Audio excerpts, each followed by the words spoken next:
the desert of the real.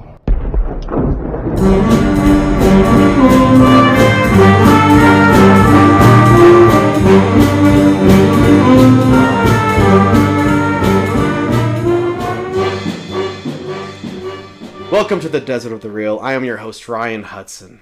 Joined with me, as always, is that weird little green guy that lives in a swamp. Jason Deeds. The Desert of the Real is a movie podcast where I forced Jason to watch big blockbuster movies he's refused to watch because he didn't think they were worth his time.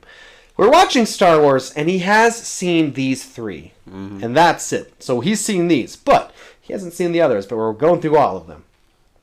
We're two English language arts high school teachers with graduate degrees, and we try to use our academic training to dig deeply into movies. And we push you, the listener, to also think critically about your entertainment. Mm. Just to start off, we just want to say we're grateful that you're here, and it means a lot that you take time out of your life to listen to us talk. It's all about passion for us, and it's always nice to know someone else out there shares some of that passion. So. Yeah, we love movies. We love critical thinking. We love teaching. And hopefully you like some of those things. Yeah, philosophy, ethics, film studies. And so that's why we're here, and we're glad you're here. Yeah. It would mean a lot if you haven't given us a review or rated our show 5 stars or shared it with someone. Thanks for being here. Thank you. Dr. Dietz. Master Hudson. What movie did we watch this week? The Empire Strikes Back. Or, if you're cool, it's just Empire.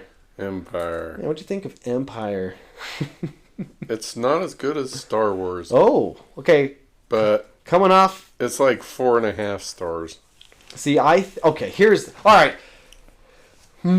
So many people, like so many Star Wars fans, will say Empire Strikes Back is the best Star Wars movie.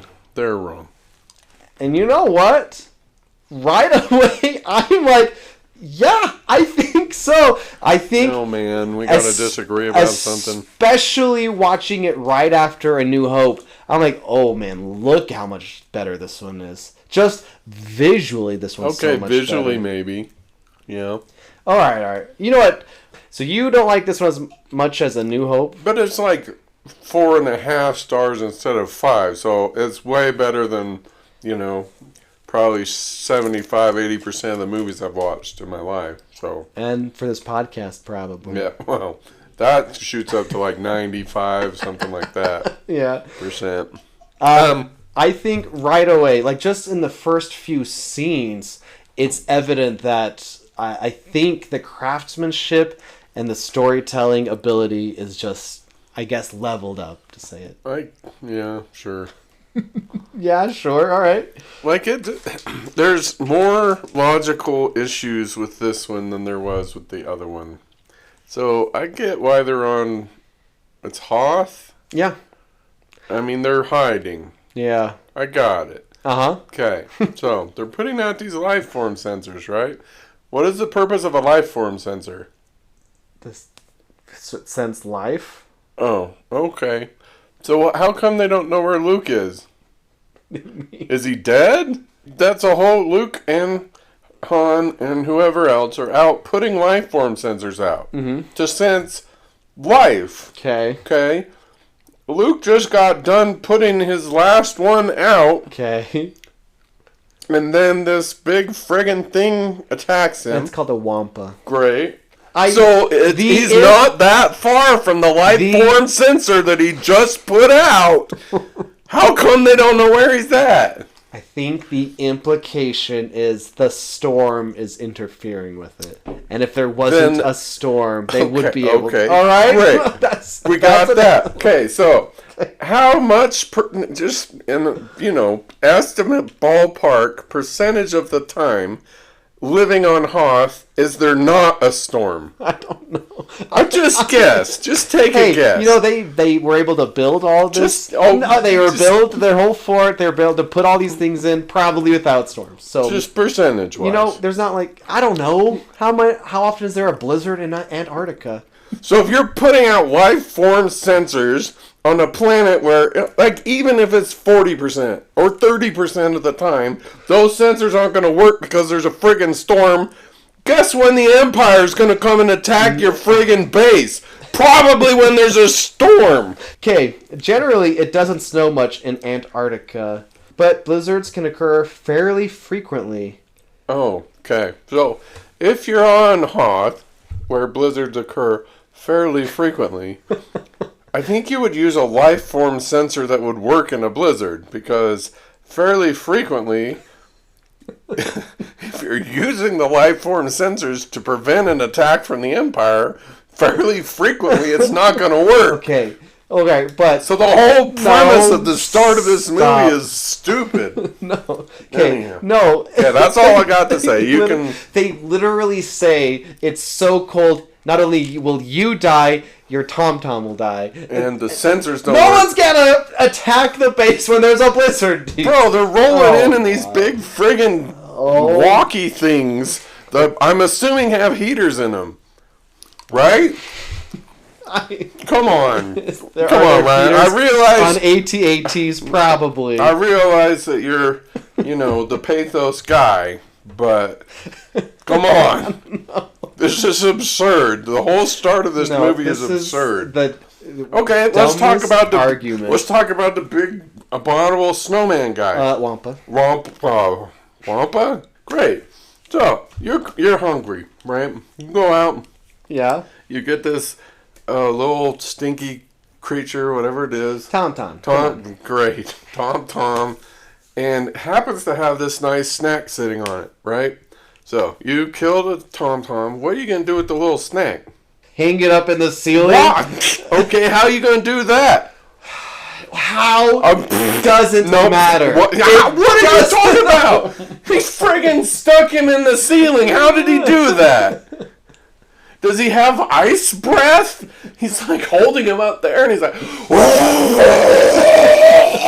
Maybe he does. It's bullcrap, all of that. Maybe he does. I'm not just, this is ridiculous. I think it's funny that you don't see the absurdity of the first 30 minutes of this movie. No, those things don't matter at all. Oh, okay. I thought we were discussing movies and their goodness. My bad. How does he get Luke to hang up? I don't know. It doesn't make sense. He would kill everything. He's got a built-in refrigerator / freezer. Exactly. So... He's saving Luke for later. Okay. Okay, and then let's talk about the final absurdity of the three. Okay. Here we go. First 30 minutes? First 30 minutes, right. So, Luke is lost somewhere. Yep. We don't know where, because our life form sensors don't sense life. Maybe that's how Han found him, okay? And so Han heads out. He doesn't know where Luke is, so he just heads out in some direction. Uh-huh. And there's a storm going. You can't see. Like you and I are sitting, 5 feet apart? We couldn't see each other in this storm. So he don't know where Luke is. He's wandering out in this storm, and guess what happens? He finds... Oh my goodness! You know what? And not only is Luke not like, help! Help! Luke is friggin' in white clothing, on the ground, half buried in the snow, and friggin' Han just rolls up to him and he's like, oh, hey, Luke! Alright, well... Okay. The whole first 30 minutes is absurd.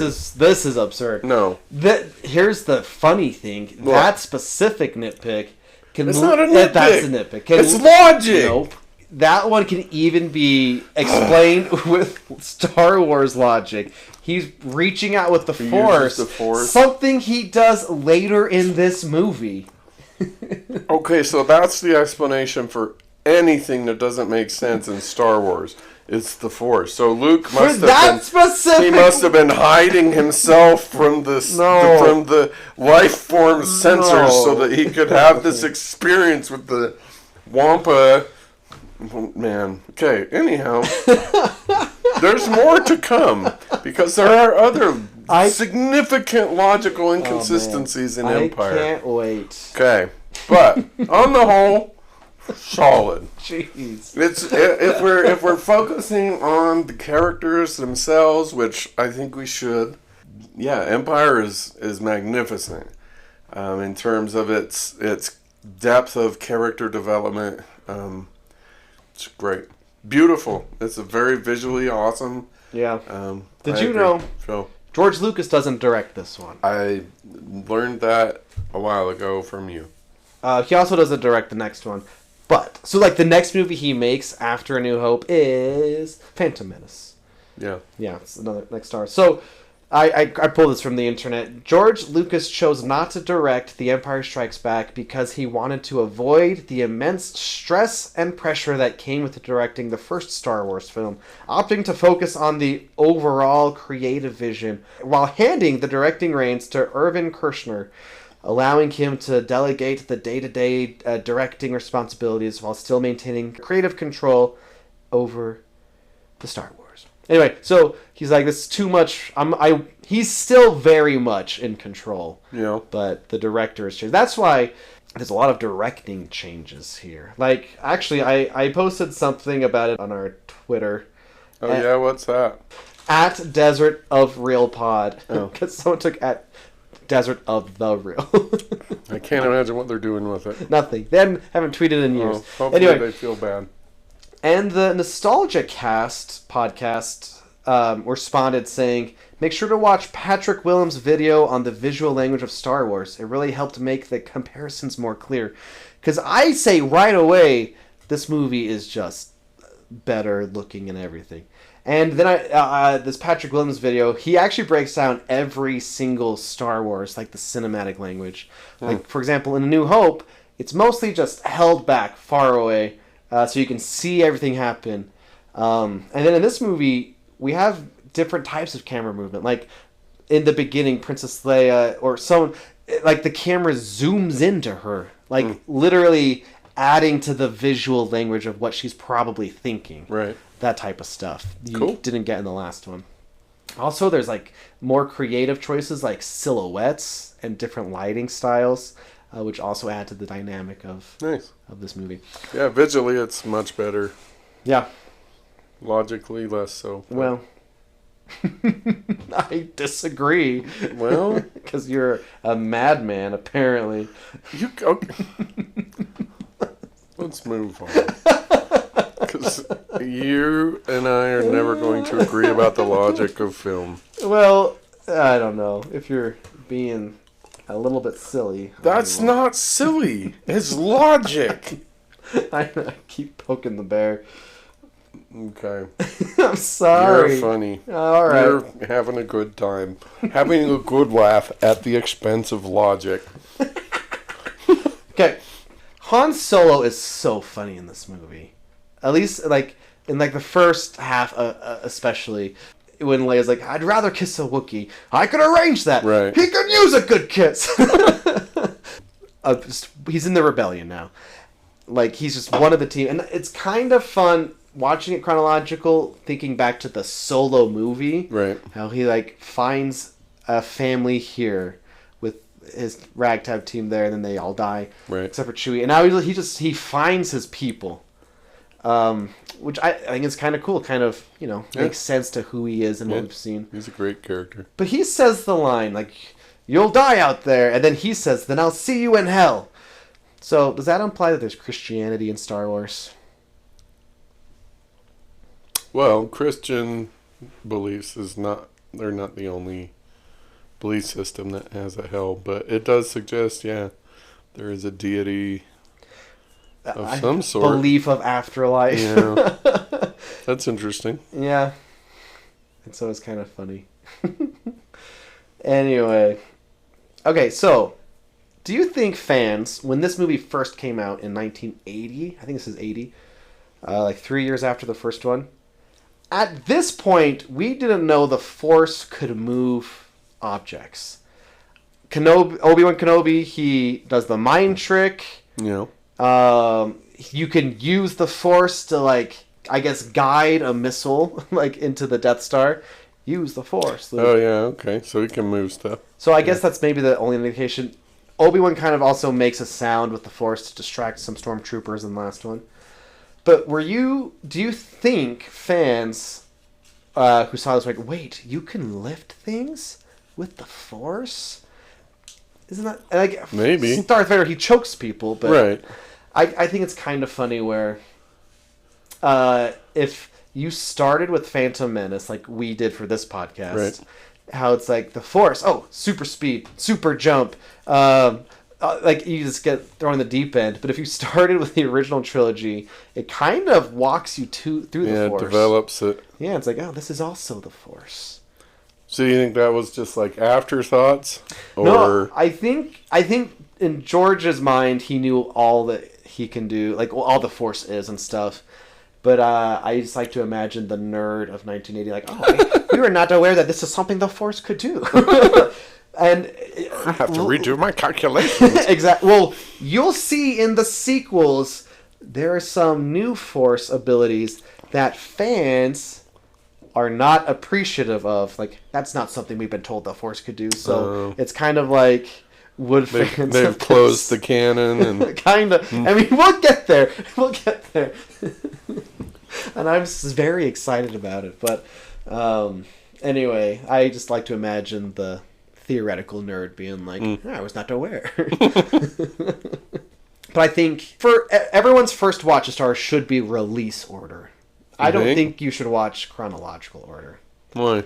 I kind of for that reason. Like, Episode 4, New Hope, is just so perfect hero's journey. This is like everything you need in an adventure. And this, a perfect sequel. And then some people don't love Return of the Jedi, which is fine. But prequels are super messy. I think the fear of starting with prequels is that you might lose some potential love, even though a lot of people do like it. Yeah, I like the prequels, but these are so much better. And I agree, they are much better. And it's so funny that George Lucas wrote all of these, and to his credit, he could have largely redid the prequels the same type of structure as the original trilogy, but they're their own thing. Yeah. They're very much their own thing. Yeah. Actually, speaking of analyzing things, there is a video essay on YouTube, how Empire turns Star Wars on its head. And he's like, hey, if this was an essay, I'd point out that Luke Skywalker is hanging upside down multiple times in this movie. In the cave, upside down. Training with Yoda, upside down. On the bottom of it. Hanging on the bottom. And it's like, his whole life view's been turned upside down. Then he goes on to say how George Lucas turned Star Wars upside down. And so I'm paraphrasing this video. Lucas apparently purposefully put the big, giant action set piece at the beginning of the movie compared to the end of the movie. Like being the first movie. Hoth, these giant AT-ATs and this big battle and stuff. Why aren't they AT-ATs? Because AT-ATs is dumb. Why? Don't call it, because it's dumb. AT-AT is better. No, that sounds dumb. Well, it sounds like you don't know how to say the word, so you have to spell it. AT-AT is how I'll always say it, forever and always. Anyway, so I think you're the only person I've ever heard call it AT-ATs. No, all our listeners call them AT-ATs. Oh, really? Yeah, they're going to prove it by emailing us. Anyway, so George Lucas is like, you can't have the same structure. Empire, big battle first, and then small battle at the end. And then the video would actually go through and say the whole like prequels is like a mirror effect of the original trilogy. So, for example, in Attack of the Clones, the second prequel, the Trade Federation, the whole council of people trying to leave the Senate, they're like the rebels. Yeah. And the Jedi and the Senate are like the Emperor here. So it's like reverse mirroring. So I think that's kind of fun. A fun way to look at at Star Wars as a whole type of thing. It mirrors itself. Yeah. So is that true on the other end too? No. Oh, okay. You'll see. All right. I mean, so they break the mirror. Well, they definitely. I am not going to poison the well before you get to sequels. Good. All right. Okay. You'll have a thing or two to say about them, though. Oh, I have no doubt. Let's just say people still argue about the sequels online. Cool. Anyway.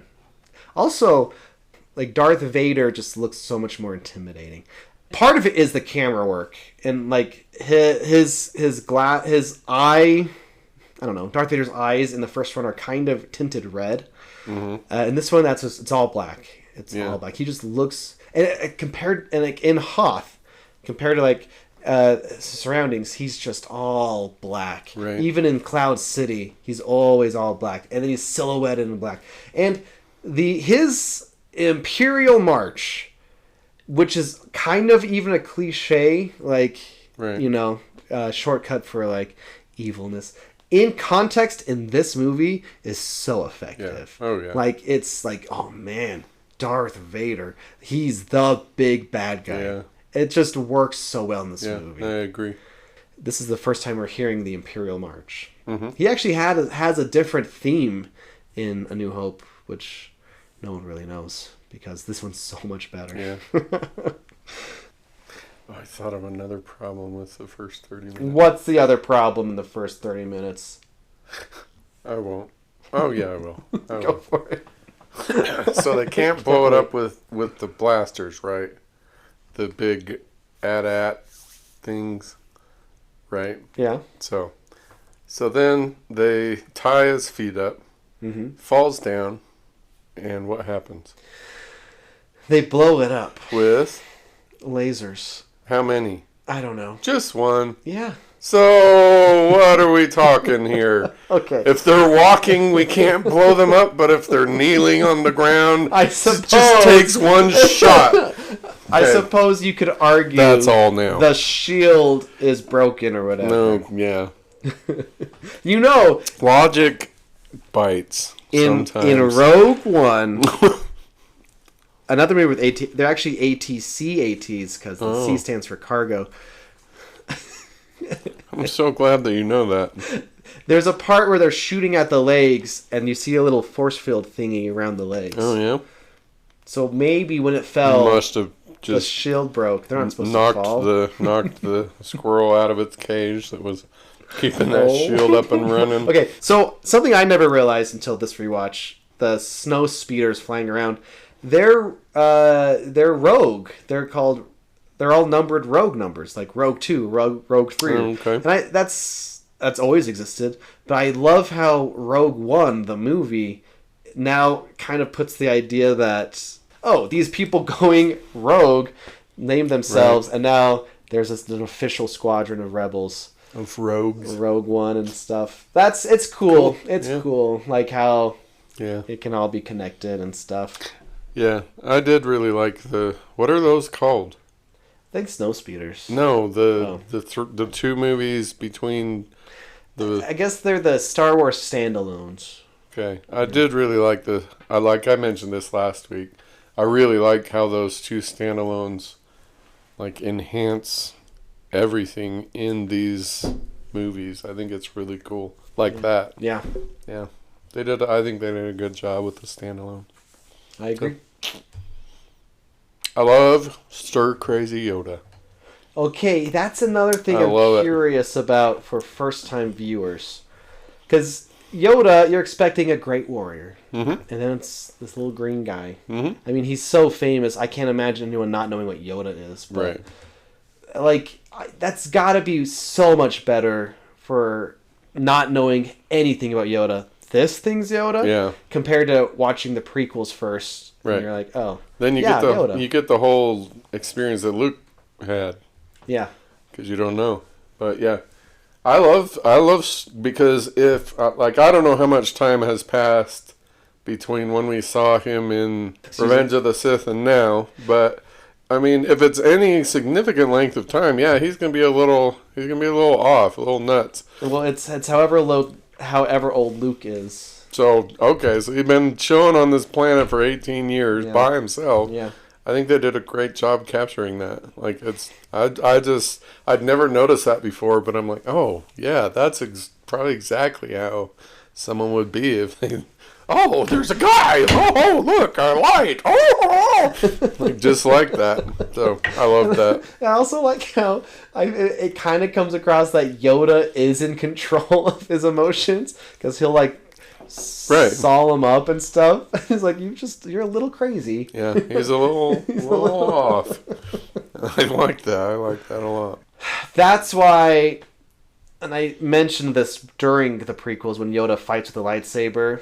I don't think we need Yoda with a lightsaber. I know for a fact we don't. Yeah. He looks ridiculous. Yeah. A little flying Muppet. And, you know what? It's easy to, I think, grow up with, like practical effects Yoda, being like, that's just a puppet. But he looks really good. It's incredible. He looks really good. How he can move and everything. It's so easy not to see a puppet compared to like a Muppet movie, you know? Yeah. It's like Yoda is a character by far. Yeah. It's so good. Yep. Is James Earl Jones the voice of in the originals? Yep, he's always been the voice. Okay. Which was funny when you said, I could tell that was him. And I was like... Because I didn't realize he was always the voice of Darth Vader. Yeah. So, that was cool. Yeah. Well, there's an episode of The Big Bang Theory where Sheldon, like, runs into James Earl Jones. Yeah. And they, like, go and ding-dong ditch Carrie Fisher's house and stuff. Which was, like, the first time Carrie met James Earl Jones or something in real life. Oh, really? Big Bang Theory, because he's just a voiceover and stuff. Huh. But, yeah, it's always been him. He's got an incredible voice. Yeah, for sure. Like, there's a documentary about Reading Rainbow and how Reading Rainbow is and how they had no money, but famous people would like love to read these books. Yeah. And specifically James Earl Jones, one of the first ones on Reading Rainbow, where he's like, can you read this? Like, yeah. And then he calls him back like, I need a day. I need to make sure this is done right. Like, he thinks about his voice. Like, he's good at his voice. He's an artist. Yeah, exactly. Just realize we're probably not going to get to most of my stuff again because I've got other stuff I want to talk about. Okay, I got a couple fun things then. Okay. There's a random, tiny background character when all the people in Cloud City are running away. Yeah. He's got a jumpsuit on and a big 80s mustache, and he's carrying an ice cream maker. Yep. Okay. And so the thing is, it's like, just grab something that looks vaguely futuristic or whatever and run. I kid you not, at Star Wars conventions, there will be people dressed up as that guy. And they will all get together and do a special run through the convention hall and stuff. With an ice cream maker. With ice cream makers. Yep. Wow, okay. That's how diehard Star Wars fans are. Yeah. That's silly. This, yeah. Out of all the originals, this is the one that got the few, like, the least amount of changes for the special editions. Yeah, I was watching. In fact, it's literally basically two things. There's the Wampa. The Wampa's not in the original. I mean, it is, but you never see it fully. You see a hand come out and attack the face, and you see like a body walking through the cave and an arm falling down. In this version, you see him eating. Right. That's all added. But I have a friend who, he hates that. He's like, it's so much scarier just hearing some roar in the cave. Yeah. I don't mind it, though. I didn't even realize it was added. So whatever they learned ruining A New Hope with CGI, they did it a lot better here. And also, I would maybe think that the directing meant for there doesn't need to be as much. Oh. Like, yeah, maybe. The other main stuff added is all the Cloud City. They added more ships flying, the Millennium Falcon flying through. I thought it was all ships. Yeah. Yeah, and they've added windows. If you go back to the original, it'll just be like a normal hallway. But now it's like, hey, let's make it look like a city and stuff. There's one shot where Lando's like, we gotta get out of here. That shot of like a whole bunch of people like stopping and listening, that's added. And it just makes it feel like an actual city, basically. Yeah, it was much less noticeable. in this one. I literally went through and watched a video on YouTube all about all the changes. Like, there are tiny, tiny changes. Like, music score changes and even sound effect changes here and there. But I do admit there's one that I do kind of get why it would make people upset. After Darth Vader loses Luke and he falls down and stuff, Darth Vader walks to a ship. In the one that we watched, it says, "Alert my Star Destroyer to prepare my shuttle." Right. Whatever. In the original, he says, "Bring me my ship." And it just kind of seems more menacing. That's way better. Yeah. What's funny is, in the 99 version, the VHS one that I grew up with, when Luke is falling, they added him yelling. And I just learned this for this podcast. But it's not Mark Hamill yelling. It's the guy who plays the Emperor's yell. Oh, really? It's so strange watching it now. It's like, that doesn't even sound like Luke. But that's the one I grew up watching, was that one. Yeah. This is my problem with Star Wars. I just like to gush about it. Yeah, you do. I have a couple questions for you, though. Okay. And this is true in the prequels. How come fear is lumped up with the other dark side stuff? Anger and hate. Why wouldn't it be? Because fear, anger, and hate, that's like reaction. That's like a negative reaction to something. So is fear. Yeah, but I don't understand why fear gets lumped in. Like, it's not necessarily wrong to be afraid. No, and it's not necessarily wrong to be angry either. It's just how you use it, I would think. I just never got I don't know, that. fear... So if we look at the Bible, fear is the opposite of love. Love has a lot of opposites, but fear is one of them. Okay. So if we have love being a light side virtue, it makes sense that fear and anger and hatred are all opposites of love. Mm-hmm. I don't know. Like, I've got an anxiety disorder, so I've spent a lot of time in fear. And so I can tell you that if we're thinking of the light side and the dark side as like an emotional state, it definitely belongs on the dark side. You know, I wonder if... Because Star Wars is heavily influenced by Dune. And Dune has the famous line, is fear is the mind killer. Yeah. I wonder if it comes from that too, a little bit. It might. Maybe. It makes sense to me. Wait, how would it fit on the light side? I don't know if it fits on the light side. I just feel like... You just feel like it doesn't belong? It's just... something could happen, you get angry, but you can also not be angry. But fear, I feel like... I guess it's just a different connotation for me. Well, I mean, there's the acronym... Fear stands for false expectations appearing real.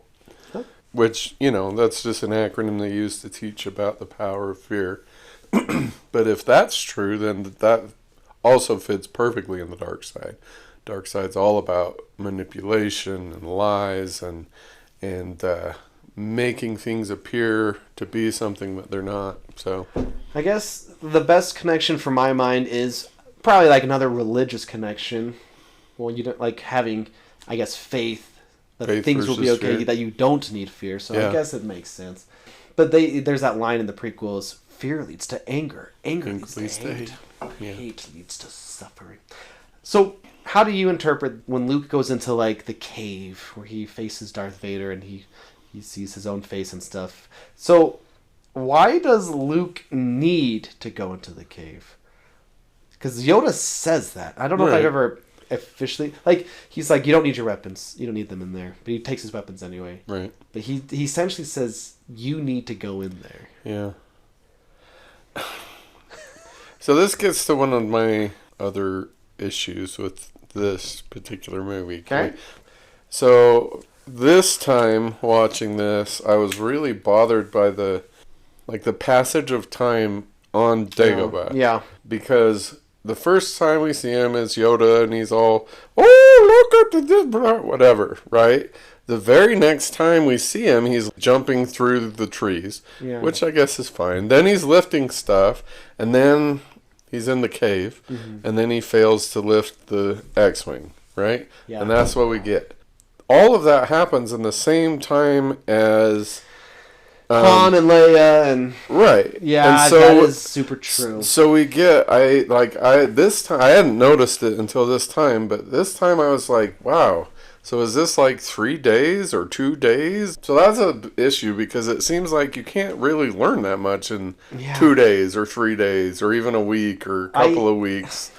So I wonder. anyhow, I don't know if there's a. it's just there's editing.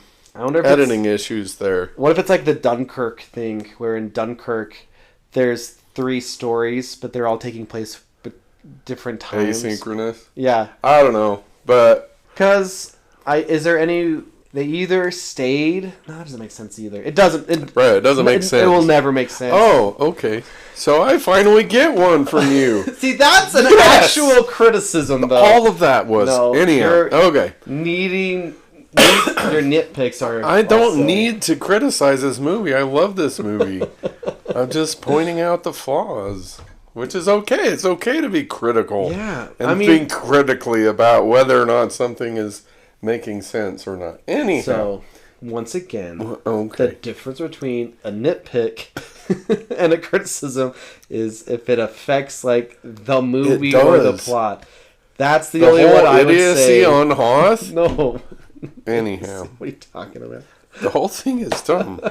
No. Okay, why are we still... Okay, I don't know. So, it is funny, though. So, why does he have to go in there? I don't have a clue. Like, it doesn't... Especially on this watch, it didn't make any sense at all. Because he's not ready to confront the dark side. He's not even ready to lift, 4 rocks at the same time. Why did he have to go in at that point? I don't know. It makes no sense to me. And I really don't think we get anything out of him going in there at all. It's like... Other than he's afraid of Darth Vader, but we already knew that. But he sees his own face in the helmet. I guess it's... Which Okay, on this watch I think is kind of cheesy, honestly, because we know...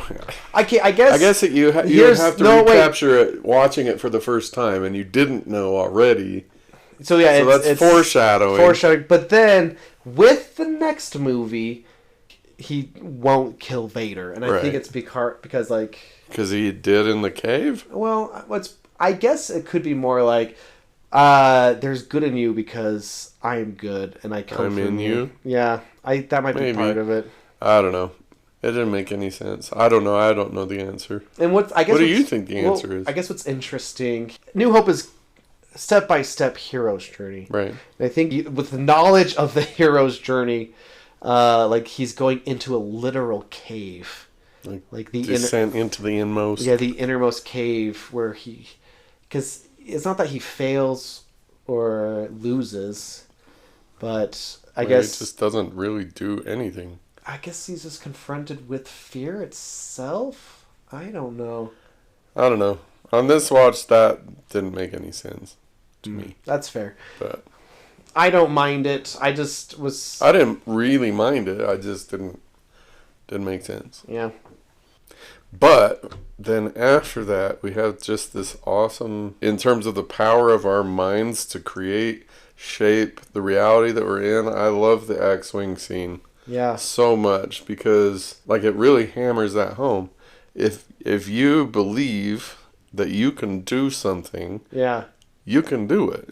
I mean, with obvious, physical limitations. And I spend a fair amount of time illustrating this to my students through literature and our discussions. You create your bounds. Yeah. I mean, it's cliche. If you think you can't, you're right. Not because you can't, but because you have created that bound on yourself. Mm-hmm. And so this little teeny, what is he, like 1.5 tall Muppet is like, oh, you think you can't? Watch this. That is why you fail. It is awesome. I love that because it's not about size. It's not about physical strength. It's just about belief in yourself, or in this case, in the Force. Mm-hmm. Yeah, love that scene. Yeah, when we watched, there's a video, I think it's by Every Frame of Painting, about editing, but he compares that scene to in Ant-Man. Ant-Man can't control the ants at first. It's like, it's too hard, I can't do it. But it's like, no, we need time as an audience to feel like the feelings Luke is doing. Like, it takes like 3 times as long as the Ant-Man scene to let the ship sink back down and Luke being discouraged, because then now it feels more real to us. Yeah. then Yoda does it and stuff. So yeah, Great scene. We can feel it all. So I pinpointed 2 ethical foils. Let's do it. So Luke gets the vision of his friends in danger. Okay. And Yoda says, if you go save them, it'll make their sacrifice meaningless. Yes. And so he's now got this ethical dilemma. Do I go try to save my friends versus should I let them sacrifice for the greater cause type of thing? And he obviously goes to stop them. Doesn't matter. He's going to save his friends. Right. And I thought it might be an interesting foil, Han Solo, because Han in Cloud City, things are kind of going okay for them. But he still has his debt to pay. He's obligated to go pay his debt because they ran into a bounty hunter in between movies and stuff. And we know Boba's after them. Han is also given the choice, should I stay with Leia and the rebellion, or should I go try to make his debt right type of thing? Mm-hmm. Yeah. Basically, I'm in danger here, or do I try to make things better? Versus Luke being, do I stay here to make things better, or do I go help my friends into what's probably a trap? Yeah. I guess, and I don't know if the Han Solo one's as strong, but the Luke Skywalker one is definitely super fun to analyze, because that's the core of who he is as a character. Right. It doesn't matter. I'm going to do the right thing. But it's not the right thing. Well, to him, it is. Right. Because he's got loyal ethics to his friends. Maybe prudent ethics, I suppose. It'd make him better that his friends don't die. Yeah, yeah. So there's that, too. But he didn't do anything. Like, he gets there, and he literally does nothing to help them at all. Because it was a trap. Yoda was right. Right. And so, for me, I guess as the old guy with adult kids, for me, that scene was like the opposite of loyalist and doing the right thing. Yeah. Because the right thing, in his case, was to stay and finish his training. Yeah. Just like I'm the parent of adult children. Yeah. And, it's been kind of a rough transition from like kids to adults. Yeah. But I had to learn that lesson also. That sometimes the right thing is just staying and allowing choice and allowing things to happen, because there's a bigger picture. There's more things going on than what do I want and what do I want right now. You kind of have to take the long view, which admittedly, is Luke a teenager? Is he like early 20s? I don't know how old he is, something like that. I don't know. I always pictured him basically 18 and New Hope. And so if this is literally 3 years later, like the movie. 21-ish. Yeah. Yeah. So, I mean, we can give him a lot of slack because that's still very, very young. Mm-hmm. And so, does he make the wrong choice? Yes. But do we fault him for it? I don't think we really can, because, although it does come on the heels of Yoda demonstrating that the Force actually can do anything, basically, it seems like a really odd time for him to be like, okay, peace, bye. Like, I don't want to learn that. I don't want to, figure out how to control the Force or anything. Yeah. So it just seems like a very impetuous, not to be stereotypical, but teenager type thing, especially male teenager type thing to do. And I guess what helps Luke is Darth Vader isn't trying to kill him. But he doesn't know that. No, but if Darth Vader wanted to kill him, I think it would have been no problem. Oh, yeah. And absolutely. Darth Vader, and that's, I guess, that makes Darth Vader really interesting, too, where it's like, hey, we could join up. Right. It's the rule of two. Do you know what the rule of two is? I mean, I can infer it, but go ahead. Siths traditionally only have two at all times, because whenever they add a new one, they kill the old one type of thing. Oh. So it would follow, like, the traditional Sith idea of, like, let me get someone that I can train so I can kill the other guy, so I'm the master now. But also, I think Anakin didn't know that he had a son until Palpatine told him. Right. And I think he's like, hey. And like looking at the whole story, it's like, I loved Padme so much that if I want some little part of Padme to, like, also be by my side type of thing. Right. You know what I mean? I think he wanted Luke to make the choice to stay. Because, you know. Right, he clearly did. Like, over and over. He cuts off the hand. He's like, whatever. That happened to me, like, multiple times. Like, I think that makes Darth Vader interesting. And even without, like, the line that they edited out, I still think just the look alone, you can read into, like, yeah, for sure. He's sad.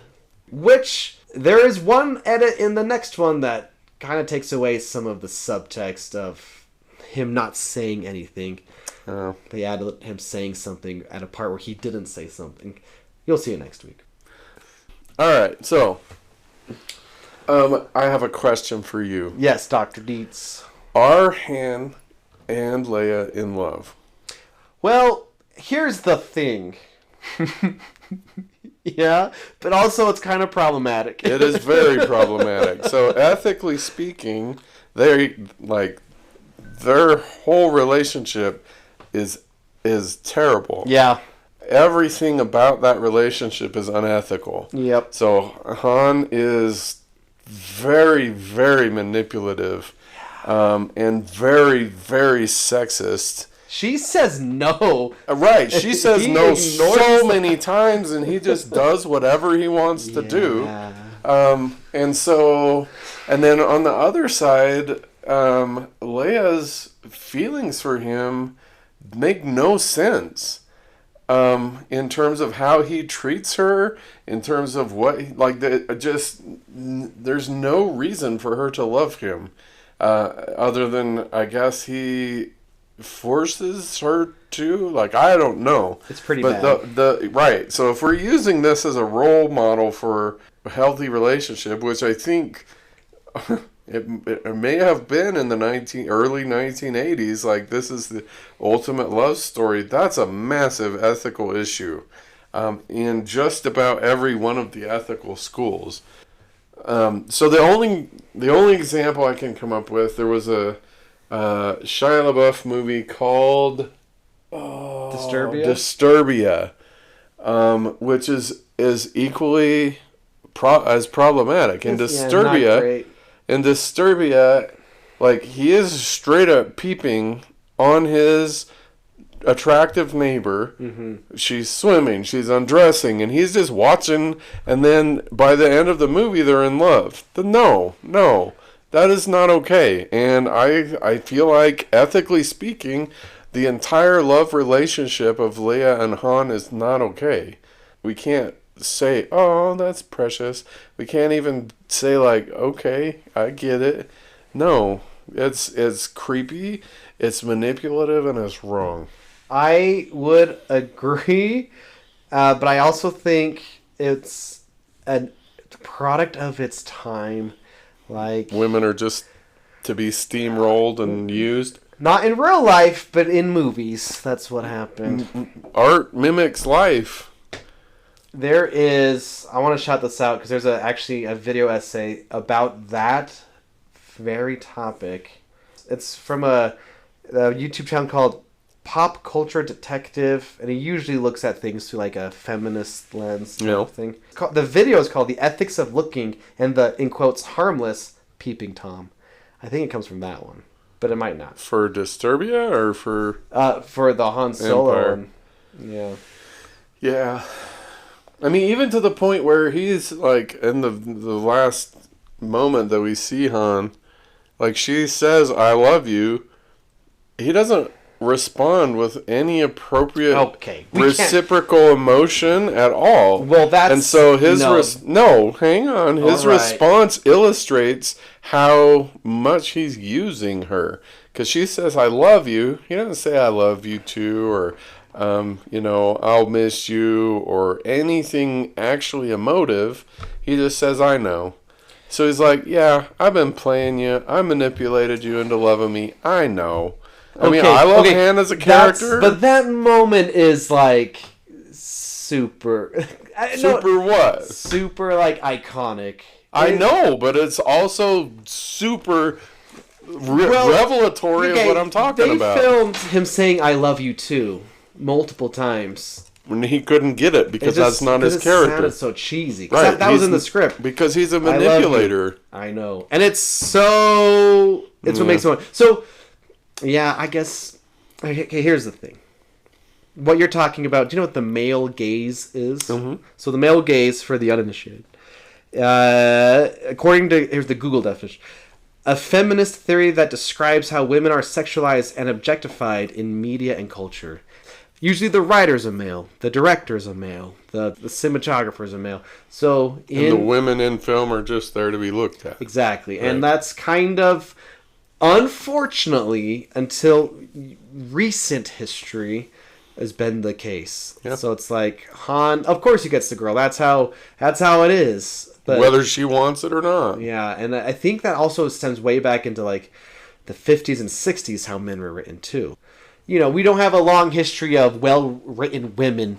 Yeah, Until for sure. Actually, there's a Until Jodie Foster showed up, I think. right. There's a fantastic comparison between, like, with male gaze that I saw in a YouTube video with Harley Quinn in the Suicide Squad, the first one that came out, how she's like pole dancing and stuff, or whatever, versus the Harley Quinn movie directed by a woman, where there's also like a pole dancing scene, but the vibes are completely different. One's like over sexualized, one's like she's just kind of having fun, I suppose. It's not quite like, look at this sexy character type of thing. The comparison is like significant. But yeah, I noticed that, and I always, I guess I lump it as like, I mean, it does fit in the time. You're right. Mm-hmm. I hadn't noticed it. Like, I haven't seen these movies for easy 20 years. So that's pre my birth as a critical thinker. This time it really kind of bothered me. yeah, I don't know. nah. All right, so all the the big picture ethics and the big picture philosophy we're going to push to next week. Or maybe we're just going to have to end up making a special episode of the overview of the Force as philosophy and ethics. Okay, But because listener, Go. he has like, I got all these things to say about the Force, but there's no time last week. We have no time this week. it's all good. Okay, this movie is often lumped with one of the best sequels of all time. Jason doesn't think this is a sequel. He doesn't think Okay. a Return of the Jedi is a sequel, and he's wrong. Okay. I mean, he's been wrong about a lot of things this episode, but I really wanted to break down what makes a good sequel, Okay. because there are a lot of bad sequels. Probably 95%. Yeah. I want to tell you something, and I don't want you to be mad at me. I can't promise that. Okay, so I asked AI to tell me what makes a good sequel. Okay. This is what AI told me. Excellent. Character growth and evolution. Perfect. We want our characters to go somewhere new and grow. Expanding the story and world building. Yeah. Take us somewhere new and, I don't know, more interesting this time. Raising the stakes. I think so far we have a good list of stuff. Keeping the core of the original. Now I think we get a little tricky, but there's a reason people love specific movies. A worthy antagonist, that's okay. Surprising the audience, well, this movie does. Yeah. That does happen. Probably the biggest surprise ever in film, maybe. Emotional depth and themes. Respecting the original, but taking risks. So that's why I think that's, more important. Like, what can we do that's... You just can't do the same thing over. That was your whole problem with most of the Marvel movies. Yeah. Same thing over and over. But the best ones did that. So, for example, Captain America to Captain America Winter Soldier, I think is an excellent example of, like, let's do something completely different. Of the sequel being better? Yeah. Yeah. I agree.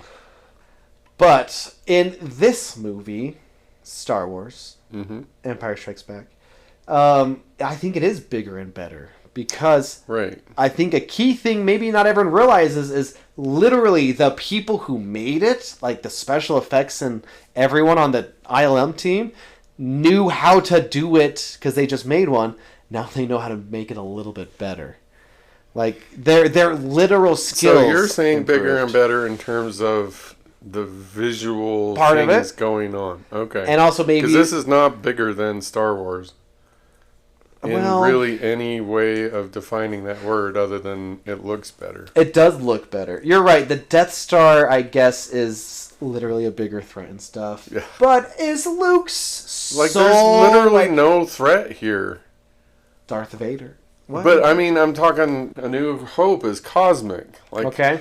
I see what you're saying. This is very small. There's literally only 3 sets as far as I know. Right? We have Hoth, we have Dagobah, and we have Cloud City, and that's it. Yeah. So this is way smaller. Yeah, well... So... But does it feel bigger emotionally? Hang on. So, if we're using that list, and if we're going to argue about whether or not this is a sequel, I feel like that's a point for this is not a sequel. It's a sequel. Because it's not bigger. There are no cosmic events that happen in this movie. It's all personal. Yeah, but that can feel bigger. Like, they lose. The Empire comes in, destroys the base. Han gets captured and frozen in carbonite. Right. Luke loses a hand, and they're essentially back to square one. They have to save Han before they can do anything. Yeah. Which, by the way, Harrison Ford didn't want to come back for the next one. So they literally froze him to be like, in case we can't get him back. Oh, okay. That's cool. They got him back. But, like, if we're talking about the war between the Empire and the Rebel Alliance, Okay. nothing in this movie matters. Okay, I will give you that. Okay. But so one the point Rebel... for this is not a sequel. Thank you. What's the next thing? You wanted to do this. I'm not laying down. All right, it's a sequel because it's another story that continues it. It's a continuation of the story. That's what a sequel is. No. We're not arguing over... You're arguing over semantics, and I'm arguing how dumb that is. What else is on the list? Took Raising one of the them stakes. out. Okay, the stakes are not higher. Surprising the audience. That we definitely get. I gave you that. I think emotional depth and themes, I think that applies to this. Is it more emotive than A New Hope? I think so. Why? Like, everyone losing. Han, I think, is Okay. a hit. And plus, Luke's failure seems so much bigger now. Before, it's like, he lost Obi-Wan. That's sad, but if you think about it, how well do they know each other? You know? Right. Which was, yeah, you're right. And now it's like, literally, we lost someone we really knew about, like a brother, essentially. Right. Yeah, I don't know if it's emotionally bigger. Oh, but like he finds out when Darth Vader's his dad, it like breaks his that. soul. There we go. Respecting the original, but takes risk. Yeah, it does that. It has so all good stronger action or comedy. It does not have that. I think it's stronger action. Way better. Okay, Are you kidding? The lightsaber fight in the first one is maybe the most embarrassing thing in the movie. You know, we got between Vader and Obi-Wan? Yeah. And now we have this, I think, pretty grand duel between the two of them. Yeah, no, for sure. But it's just 2 people. Yeah. Versus, like, I don't know. I feel like this is just like okay, we have the big story. Yeah. We need to develop some characters, and so we made Empire Strikes Back. It's just this little vignette that's a part of the bigger story, that which would make it not a sequel. It's just like this. We need to know this stuff so that we can get to the next piece of the story. So, I guess I don't even know. I mean, you're just gonna not agree. What we really need is you, listener, to email us at desertofthereelpod@gmail.com and tell us if you think that this is a sequel or a continuation. Okay. I have a good example. All right. Because we've got Spielberg, right? Sure. Okay, we got Raiders. Okay, Raiders of the Lost Ark. Okay. We get done with it. It's a closed book, right? It's done. There's no more story about the Ark. Yeah. There's nothing else to add to the Ark story. Then we have the Temple of Doom. That is a sequel. It is a completely separate... It's got the same character, But that's it. Other than that, there's nothing else. It's a sequel. This is not a sequel. This is a continuation of the story. Or I could run out so many. Any of the 80s horror franchises, those are all sequels. They're just, we made a lot of money, let's make another one. Jason doesn't change. Freddy actually changes. Nightmare on Elm Street is the best of those because he changes pretty significantly from the start to the end. But Mike Myers doesn't change. Those are all sequels. Okay. There's no growth, no change. But... because I just Googled it to be that guy. Okay. A sequel is a work that continues the story of an earlier work. Great. Then none of the Friday the 13th are sequels because it doesn't continue. But it continues. It's the same Freddy story. or Jason. Jason is... no. It's the same story over and over. He just comes up with different ways to kill people. I don't agree with that definition. Sequels often take place in the same fictional universe as the original work. Of course. They often feature the same character settings and plot elements. Okay. Sequels can lead to a series where key elements are repeated. Sequels often have a challenge of living up to the original. All that. Thanks, Google, for that. Yeah. Okay. This is what you get for letting AI do your thinking. All right, so some of the best sequels of all time. Should we look at some of the best sequels? Okay. Okay, what about... The Dark Knight. Okay, those are sequels. Yeah, but it's also a continuation. No, The Dark Knight... what is the first one? Batman Begins? Yeah. Is its own story. Uh-huh. It's sealed. It's sealed. It's complete. So because this one's open-ended, it's not a sequel? Yes. That's ridiculous. Because of the... okay, Lucas... okay. laid out the whole story in his mind, right? Okay. He knew the 9 or however many. He already had it. It was a whole story in his mind that had to be told in a bunch of parts. That does not make it a sequel. It's a complete story. So Lord of the Rings is not... those aren't sequels because they're a one complete story. Remember. Well, we might need to watch Lord of the Rings. Yeah, sure. So the Lord of the Rings trilogy is one. If it is, I don't remember because I really don't like Tolkien. But those 3 books, if they're one complete story, yeah. Or The Wheel of Time is another example. Okay. That is one complete story. Each book is not a sequel of the rest of the next book. It's a story that needs to be told in 14 volumes or 20 or 80 or however many. Can I just list off... okay, this is what we're going to do. For the sake of time, I'll say a movie. You tell me if you think it's a sequel or not. Terminator. I feel like I'm going to get tripped up, but... Terminator 2. Yes, that is a sequel. Mad Max Fury Road. Yes. Aliens. Yes. Spider-Man. Wait, Aliens. Because it's a different director, different writer. I think so. I think Aliens is a sequel, yes. Spider-Man 2. I don't remember. Godfather 2. Like, I think any superhero movie that has a second one, they have to be sequels. Yeah. Because they're all self-contained movies. Yes, there are elements that carry over, but the story is complete. Yeah. I guess with Godfather, which I think is the next one you're coming up with, the story is not complete. That's a good point. So I would not say that Godfather 2 is a sequel. So what's interesting is there is a couple of examples of trilogies that only exist because the first one was so successful. Right. This is one. That movie, there's an alternate universe where that was the only Star Wars ever. So, but then they not only give us 2, but it's a cliffhanger. Like they're telling me there's going to be a third one. The same thing with Back to the Future.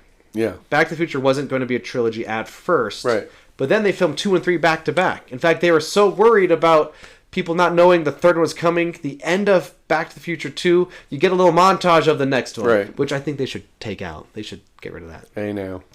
Or one other one that I love, Pirates of the Caribbean. Wasn't going to be a trilogy. First one's a standalone thing, but then 2 and 3 made back to back. Part 1 and 2. Same thing with Matrix. Okay, that's enough examples. Right. So those are all sequels. That's going against every one of those things that you just said. No, that's going against your There was no complete formed story of But- Pirates of the Caribbean. There was one movie. Yes. That did well. And they're like, oh crap, what else can we do to make more money? Right, maybe. That's a sequel but by 2 definition. and 3 are back-to-back stories. Same with Empire and Return of the Jedi and Back to the Future 2 and 3, Matrix 2. Like, they all have... Great. So if that's Going true, crazy here. then the first Back to the Future is a standalone. On its own. Because there was nothing else planned. Right. And then the other two then are 3 is a sequel of 2. All right, Simple. I get what you're saying. Simple. It's just the dumbest Simple argument. math. Okay, some sequels I just want to Dumbest highlight. argument. The Bourne okay. Supremacy and Bourne Ultimatum, Why do we need all of those? Okay, Anyhow. those rule, and if you disagree, you're wrong. They're the same Toy movie Story over 2, and over and Toy over. Story 3, good sequels. Now I'm just listing off sequels that are good. Okay. I agree with all of those being Here's sequels. another cartoon, How to Train Your Dragon 2 is Oh my actually gosh. pretty good. No. Cool. Anyway, I think we're done with this episode. I think so. I generally despise sequels. I know, but after watching all the Marvel movies, you had to watch a lot of bad ones to admit there's some good stuff in there. Right. Yeah, like I said, I think like 95% of sequels are garbage, but there are the 5% which are masterpieces. Yeah, we determined, well, how many Like Marvel T2, movies are there? T2 is, in my opinion, the best science fiction movie ever made. Yeah. Aliens is, in my opinion, I don't know if this sci-fi horror is a genre or not, but the best sci-fi horror ever made. Okay, but that's 2 James Cameron movies. Okay, James Cameron. Right, you gotta. kicks. All right, now you need to watch Avatar 2. You walked into that. I did Time, walk into that. time to watch Avatar 2, which is also Someday. a good movie. Someday. So, sequels are generally crappy, Probably. which is why these are not sequels. I mean, the industry is a nightmare. Like, the reason we get some of them is, I mean, it's all for money. That's what we don't like to admit. Right. Every single movie is a business transaction, but with hopefully something that can inspire us or, motivate us, whatever. But they want to make money off of it. Yeah. Sometimes there's risk. Sometimes there's creative endeavors to varying degrees of success. But I mean, at least for Star Wars, this one circling all the way back, I don't think this is made for money. This is made because George Lucas had more story. Yeah. He wanted to, and he got the blank check, baby. He gets to make Star Wars because he gave Fox Star Wars. Yeah. A movie that still makes a lot of money. Yep. Franchise that makes a lot of money. A not sequel that makes a lot of money. And then Disney. Now that Disney bought it for billions of dollars, and we'll get to that in like 2 weeks. So, we apologize that we bait and switched you. Everyone's dying to know your philosophical take on the philosophy Force. is coming. Ethics are coming. All right, I'll just do it. The big picture stuff. Let me just do us all a favor. No, Return this of the is great. Jedi. It's too Muppety in the beginning. Blah blah blah blah blah. There you go. No, I just saved us like that. half an hour. We're time. not doing that. I love hearing you gush. I think it's a blast. So thank you for listening, and we'll see you next week. We love you. Love you. Bye.